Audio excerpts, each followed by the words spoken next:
Assalamualaikum warahmatullahi wabarakatuh. Shalom, Om Swastiastu, Namo Buddhaya, salam kebajikan. Selamat pagi untuk teman-teman semua dan selamat pagi Bapak Suherdi SPDS HMM selaku dosen pengampu mata kuliah Etika Bisnis. Izinkan kami dari kelompok 1 untuk mempresentasikan hasil diskusi kami dengan judul Analisis Pelanggaran Etika dalam Berbisnis. Studi kasus korupsi PT Timah Tbk tahun 2015 hingga tahun 2022 dalam rangka memenuhi tugas proyek UTS semester 1 tahun 2024. Perkenalkan, saya Rivalina Nabila Putri selaku moderator dan penyaji pertama yang akan memimpin presentasi dan jalannya diskusi kali ini. Dan di sini saya bersama 3 orang rekan saya, yaitu Nasya Amatul Hafiz selaku pemateri 2, Muhammad Rafi selaku pemateri 3, dan Zain Asnur selaku pemateri 4. Selanjutnya, ini adalah hal-hal yang akan kelompok kami bahas. Yang pertama, profil PT Timah Tbk, 2 pihak yang terlibat, 3 kronologi kasus korupsi, yang keempat perkembangan kasus, 5 faktor yang melatar belakangi, 6 dampak kasus, 7 upaya pemerintah, dan yang terakhir, solusi mengatasi kasus korupsi di PT Timah Tbk. Oke, selanjutnya saya akan memaparkan secara singkat mengenai profil PT Timah Tbk. Jadi, PT Timah Tbk ini didirikan pada tanggal 2 Agustus 1976 dan merupakan salah satu bagian dari BUMN atau Badan Usaha Milik Negara yang bergerak di bidang pertambangan timah. PT Timah Tbk merupakan produsen sekaligus eksportir logam timah dan memiliki segmen usaha penambangan timah yang terintegrasi mulai dari kegiatan eksplorasi, penambangan, pengolahan, hingga pemasaran. Nah, PT Timah Tbk sendiri ini memiliki izin usaha penambangan atau IUP seluas 288.719 hektar untuk di darat dan untuk di wilayah pantai lepasnya yaitu sebesar 184.672 hektar. Jadi, untuk total IUP yang dimiliki oleh PT Timah Tbk ini seluas 473.388 hektar. Oke, selanjutnya sebelum masuk ke kronologi, ada baiknya nih kita mengetahui siapa-siapa aja sih pihak yang terlibat dalam kasus korupsi PT Timah Tbk. Kejaksaan Agung menetapkan beberapa perusahaan tersangka, yaitu dalam PT Timah Tbk sendiri ada beberapa yang terlibat. 1. Direktur Utama PT Timah periode 2016 sampai 2021, yaitu Mohtar Riza Pahlevi. Ia diduga berkomplot dalam pembentukan perusahaan boneka yang beroperasi dalam wilayah IUP PT Timah. Nah, dia dan Emil itu juga menandatangani surat kerjasama sewa smelter yang dibuat untuk melegalkan biji timah.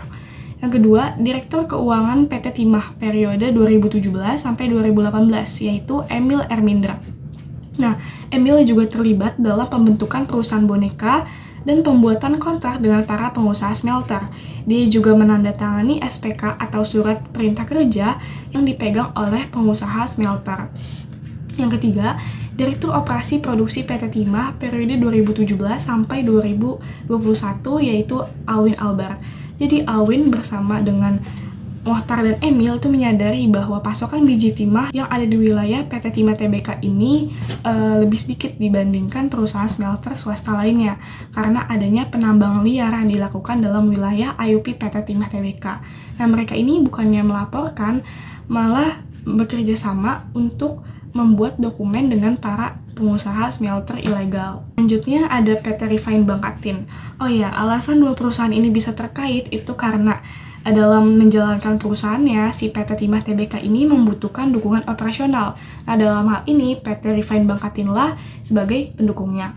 Beberapa pihak yang terlibat dalam PT Refine Bangkatin, yang pertama, Direktur Utama PT Refine Bangkatin yaitu Suparta.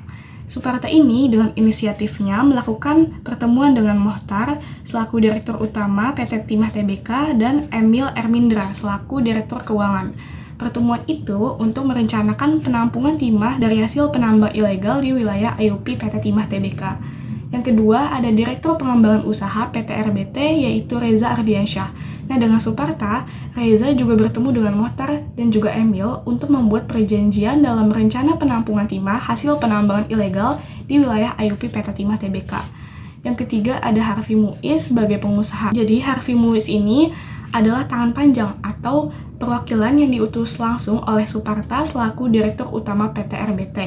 Nah, jadi sejak saat itu, yaitu tepatnya 2018 sampai 2019, si Harvey ini yang menghubungi si Mohtar untuk mengakomodir kegiatan pertambangan liar di wilayah IUP PT Timah Tbk. Nah, mereka itu juga menyepakati kerjasama untuk menyewa peralatan peleburan timah dan juga mengkondisikan beberapa perusahaan seperti PT SIP, VIP, PT SBS, dan PT SIN agar satu suara dalam operasi penambangan timah ilegal. Dan untuk materi selanjutnya akan dilanjutkan oleh rekan saya.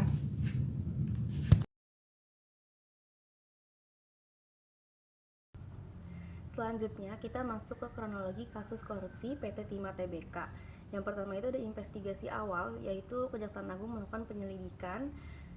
Jadi di sini tuh Kejaksaan Agung melalui juru bicaranya yaitu Ketut Sumadana melakukan pertama kali pembicaraan mengenai kasus ini pada tanggal 17 Oktober tahun 2023. Nah, ia mengatakan penyidik Jampitus itu sudah melakukan penggeledahan, penyelidikan, dan penyitaan ke hampir 174 orang untuk melakukan verifikasi data dan aset tracing ke 3 lokasi yang berbeda. Dan pihak yang terlibat kita kan hanya membahas dari 2 tersangka.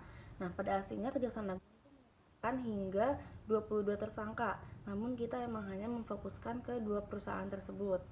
Selanjutnya, tim penyidik dari Kejaksaan Agung itu juga menetapkan adanya 5 orang tersangka dari status saksi menjadi status tersangka, yaitu ada SG alias AW selaku pengusaha tambang di Kota BG selaku pengusaha tambang di Kota Pangkal Pinang juga, ada HT alias ASN selaku Direktur Utama CVVIP, MPRT alias RZ selaku Direktur Utama PT Timah Tbk rentang tahun 2016 sampai dengan 2021. Terus ada EE alias EML selaku Direktur Keuangan PT Timah Tbk tahun 2017 sampai dengan 2018. Nah, selanjutnya itu masuk ke kronologi kasusnya. Nah, di sini kita ambil dari POV PT Timah dan PT Refine Bangkatin. Jadi ada Harvey Muiz dari PT Refine Bangkatin dan Mohtar Reza Pahlevi yaitu Direktur Utama PT Timah Tbk. Mereka tuh intens ketemuan dari rentang waktu tahun 2018 sampai 2019. Nah, ternyata tuh mereka sepakat untuk melakukan pertambangan ilegal di wilayah izin usaha pertambangan atau IUP. Terus mereka juga melakukan kegiatan sewa menyewa peralatan timah yang sebenarnya itu hanya tipuan, karena mereka sebenarnya untuk kegiatan tambang ilegal tersebut cuman berkedok dengan menyewa peralatan timah. Pelegalan kegiatan perusahaan mereka tersebut, PT Timah Tbk itu menerbitkan surat perintah kerja atau SPK supaya tuh seolah-olah terdapat kegiatan borongan pengangkutan sisa hasil mineral timah. Nah, selanjutnya setelah ketahuan, tersangka itu dilakukan penahanan di Rumah Tahanan Negara Salemba cabang Kejaksaan Agung dan Rumah Tahanan Negara Salemba cabang Kejaksaan Negeri Jakarta Selatan selama 20 hari ke depan. Selanjutnya kita masuk ke kronologi kasus dari POV PT KSE. Jadi sebelum menjerat Harvey, ternyata Kejaksaan Agung itu sudah lebih dulu menetapkan Helena Lim dari PT KSE sebagai tersangka. Nah, sebenarnya kenapa sih dia bisa terlibat? Jadi dari rumahnya itu banyak bukti-bukti berupa uang miliaran serta berangkasnya itu berisi perhiasan. Perhiasan tersebut dijadikan oleh Kejaksaan Agung sebagai barang bukti. Ternyata rupanya itu antara Harvey dan Helena ini punya ikatan atau benang merah. Kejaksaan Agung itu menduga Harvey meminta pihak smelter atau di sini tuh PT KSE untuk menyisihkan keuntungan yang dihasilkan dari praktik tambang ilegal tersebut, di mana kemudian Helena itu mengolah hasil keuntungannya seolah-olah menjadi dana corporate social responsibility atau CSR. Nah, jadi PT KSE atau Helena Lim itu sebagai tersangka sangat berperan besar karena dia yang memegang pusat keuntungan itu ada di dia, dan dia yang melakukan koordinasi dalam pembagian keuntungan menggunakan alasan sebagai program CSR. Selanjutnya kita masuk ke tindakan dari Kejaksaan Agung. Nah, sebenarnya apa aja sih tindakan dari Kejaksaan Agung? Tadi kan sempat disinggung atau dimention di bagian kronologi yang bagian pertama itu bahwa mereka sudah melakukan penahanan dari tersangka-tersangkanya kan. Namun sebenarnya gimana cara Kejaksaan Agung dalam menetapkan seberapa besar sih kerugian yang dialami oleh negara dari hasil korupsi ini?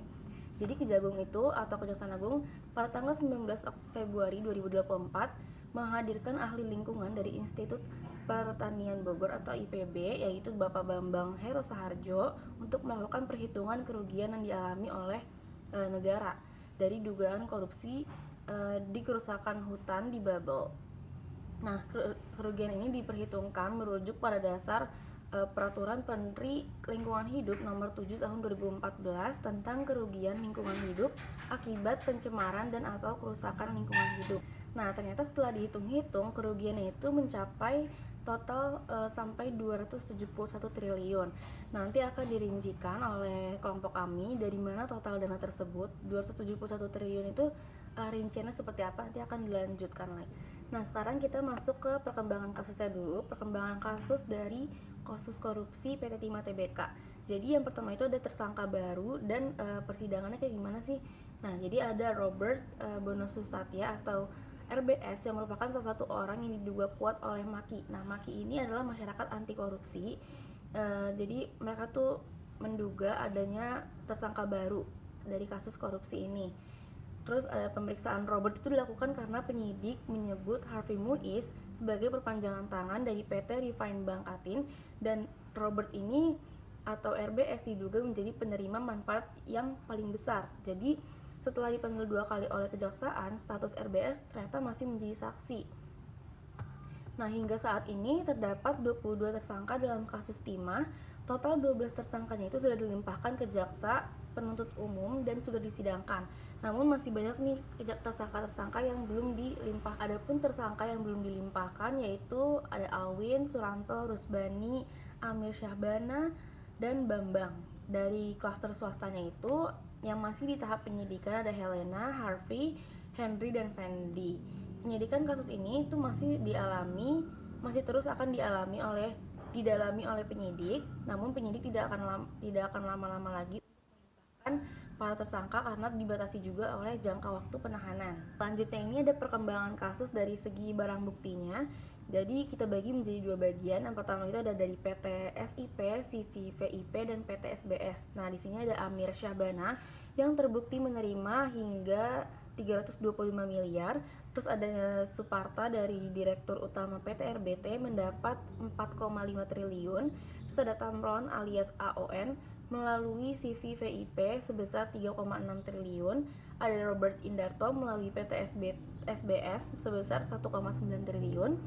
Nah, bagian kedua ini ada PT SIP, PT Timah, CVSU, PT TIN, dan PT KSE. Di sini ada Suwito Gunawan melalui PT SIP sebanyak 2,2 triliun, ada Henry Lee melalui PT TIN sebesar 1,05 triliun, ada Emil M. Windra mantan Direktur Keuangan PT Timah, tapi di sini itu dia melalui CVSU atau Salsabila Utama sebanyak 986 miliar, dan terakhir itu ada Harvey Muiz. Dia sempat trending karena dia kan juga suami dari artis ternama yaitu Sandra Dewi. Harvey Muiz ini dari PT Refine Bank Atin dan Helena Lim itu dari PT KSE. Mereka tuh sebesar 420 miliar. Nah, di sini kalian bisa lihat foto-fotonya. Ada foto barang sejumlah uang dan tas, ada foto mobil mewah yang sangat jumlahnya besar. Nah, ini tuh ditetapkan jadi barang bukti oleh Kejaksaan Agung. Baik, materi selanjutnya akan dibawakan oleh saya. Sebelumnya perkenalkan, nama saya Muhammad Raffi Widianto. Kali ini saya akan membacakan materi faktor apa saja yang melatar belakangi terjadinya tindak pidana korupsi PT Timah Tbk. Faktor pertama adalah ada faktor keserakahan. Sifat tamak dan tidak pernah merasa cukup atas apa yang dimiliki mendorong individu untuk mencari keuntungan melalui cara apapun, legal maupun ilegal. Faktor selanjutnya ada rendahnya ancaman hukuman yang diterima. Pelaku korupsi seringkali menghadapi hukuman yang tidak sebanding dengan kerugian yang ditimbulkannya. Misalnya, jika ancaman hukuman penjara untuk tindakan korupsi dianggap ringan, pelaku mungkin merasa bahwa risiko untuk ditangkap dan dihukum tidak cukup besar untuk menghalangi mereka melakukan tindakan korupsi. Yang ketiga, ada faktor kebutuhan. Beberapa pelaku korupsi mungkin terdesak oleh kebutuhan finansial pribadi yang mendesak. Mereka merasa bahwa gaji atau pendapatan yang mereka terima tidak cukup untuk memenuhi kebutuhan hidup sehari-hari, gaya hidup, atau tanggung jawab finansial lainnya, sehingga mereka mencari cara untuk mendapatkan uang tambahan melalui korupsi. Yang keempat, adanya faktor kurang pemahaman mengenai etika kerja. Dan yang kelima, adanya kesempatan untuk melakukan korupsi, terutama bagi individu yang memiliki kekuasaan dan akses ke sumber daya yang berharga. Kesempatan ini muncul ketika pengawasan internal dan eksternal melemah.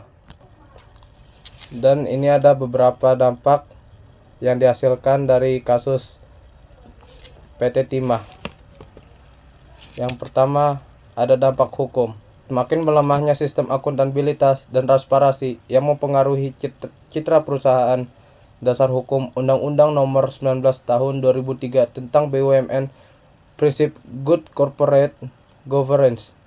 Kasus ini menunjukkan adanya penyimpangan dari prinsip-prinsip GCG yang seharusnya diterapkan oleh BUMN seperti transparansi, akuntabilitas, dan tanggung jawab sosial. 2. Semakin melemahnya penegakan hukum dan institusi pengawas yang membuat para pelaku korupsi tidak takut akan konsekuensinya. Dasar hukum Undang-Undang Nomor 31 Tahun 1999 tentang pemberantasan tindak pidana korupsi atau Tipikor pasal 3 tentang penyalahgunaan wewenang atau kedudukan yang dapat merugikan keuangan negara. Selanjutnya ada dampak lingkungan.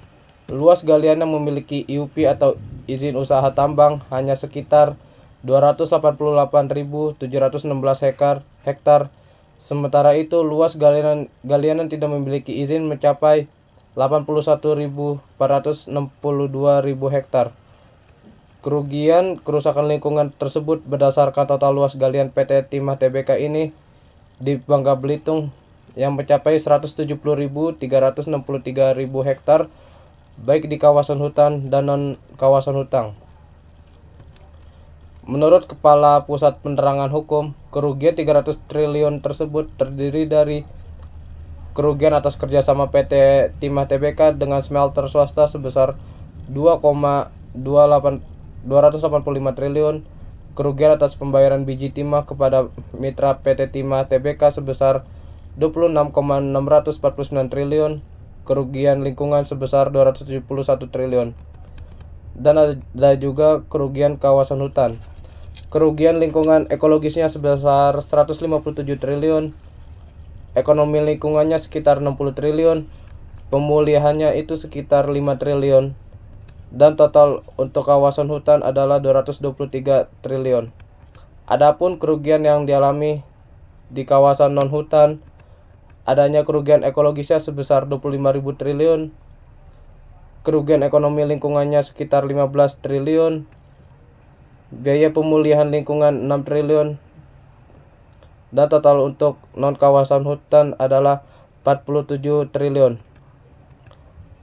Total kerugian itu harus juga ditanggung negara adalah 300 triliun.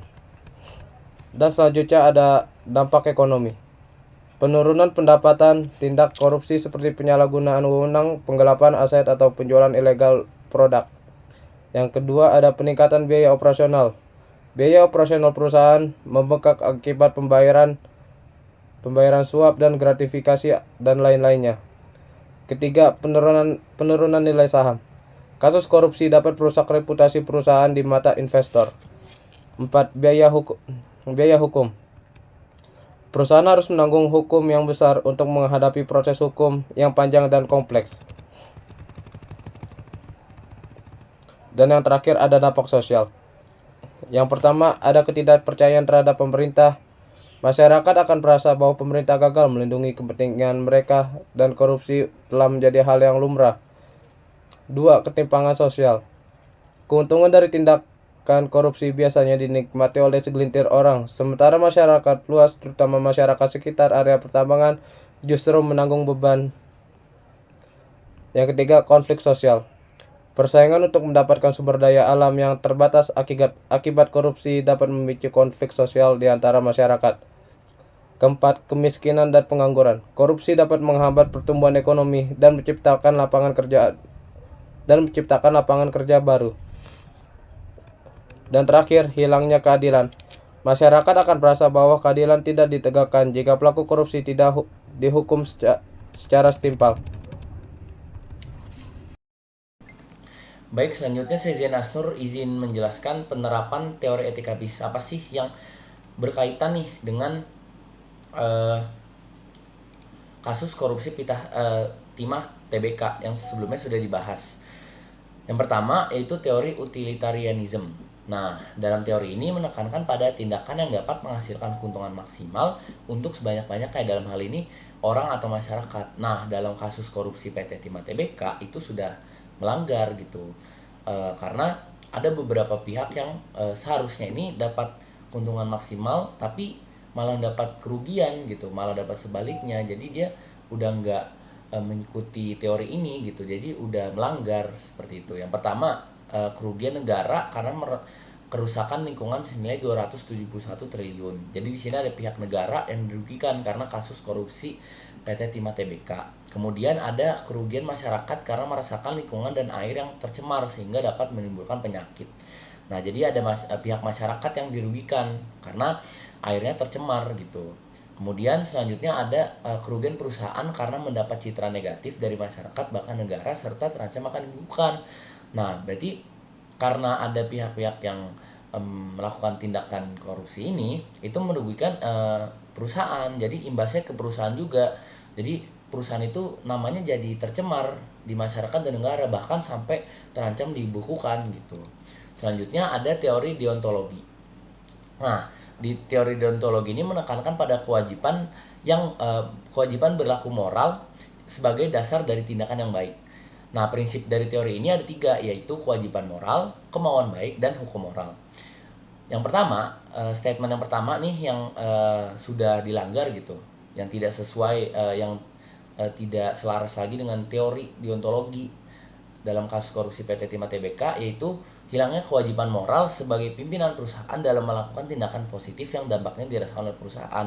Ya pada normalnya gitu kan, sebagai pimpinan itu harusnya ngasih contoh yang baik, moral yang baik gitu, kewajiban moral yang baik, tapi dia tidak melakukan hal itu gitu. Jadi sudah hilang gitu kewajiban moralnya gitu.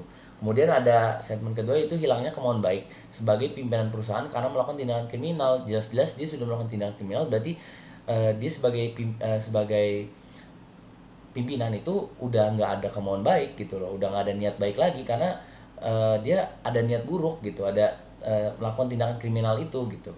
Kemudian statement ketiga yaitu hilangnya hukum moral sebagai pimpinan perusahaan karena melanggar hukum yang ada sehingga kerugian ini dirasakan oleh masyarakat, perusahaan, dan negara gitu. Jadi karena sudah tidak ada niat baik dan hilangnya kewajiban moral, ya dia nggak peduli dan ya udah dia melanggar hukum moral yang ada yang seharusnya diterapkan gitu, tapi dia melanggar hukum-hukum tersebut karena dia sudah tidak ada kewajiban moral dan tidak ada niat baik dalam dirinya sendiri gitu.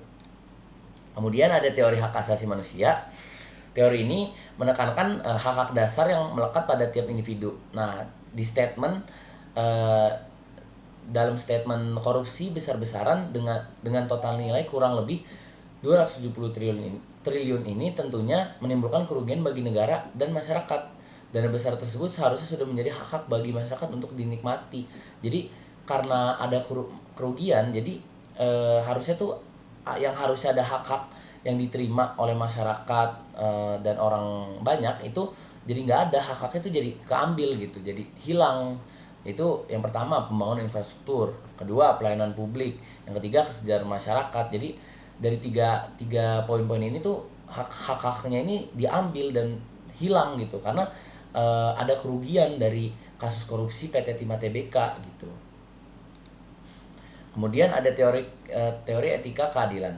Dalam teori ini menekankan nilai keadilan guna membangun masyarakat yang adil dan sejahtera. Nah, dari namanya aja keadilan gitu. Jadi dari kasus ini tidak adanya keadilan. Yang pertama apa?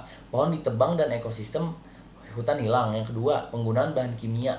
Yang ketiga, air yang mengalir menjadi tercemar dan tidak sehat sehingga berdampak pada masyarakat yang mengonsumsi.